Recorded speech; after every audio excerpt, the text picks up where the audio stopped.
వీరు ఇక్కడ తైలాభిషేకానికి వచ్చి దైవజనుల దగ్గర ప్రార్థన చేయించుకున్నారు. గత నెలలో దైవజనులు చెప్పారు, వారు అప్పుడు వాయిదాకి వెళ్ళినప్పుడు కూడా ఇంకొక 6 నెలలు పడుతుందని చెప్పారంటండి.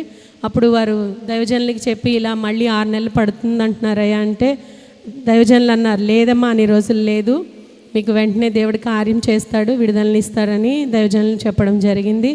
చెప్పిన విధంగా దగ్గరలోనే 3 రోజుల్లోనే వాయిదాలు వేస్తూ ఆ అబ్బాయికి విడాకులు శాంక్షన్ అయ్యాయని వారు సాక్ష్యం చెప్తున్నారు. అంటే ఇష్టం లేని పెళ్లి చేసుకోవడం వల్ల అలా వారు విడుదల పొందారండి, దేవుని కార్యం చేశాడని చెప్తున్నారు. అలానే ఆ అబ్బాయి మొదట్లో వ్యాపారం చేసేవాడు, కానీ తన వివాహం అయిన తర్వాత ఇలా డిస్టర్బ్ అవడం వల్ల ఆ వ్యాపారం ఆపేశారు.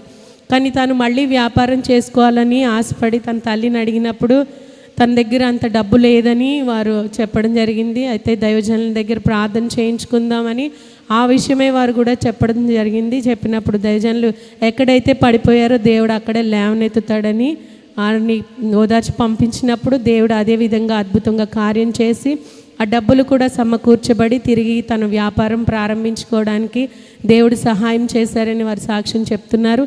అలానే వారి ఇంటి దగ్గర వేరే ఒక బాబు కూడా చాలా రోజుల నుంచి వివాహం కోసం ఎంతగానో ప్రయత్నిస్తున్నారు. తన పేరు సునీల్.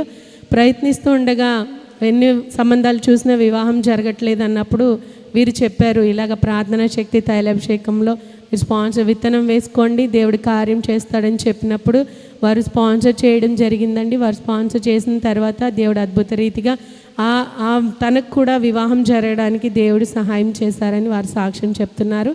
ఈ సాక్ష్యం బట్టి దేవునికి మహిమ కలుగును గాక.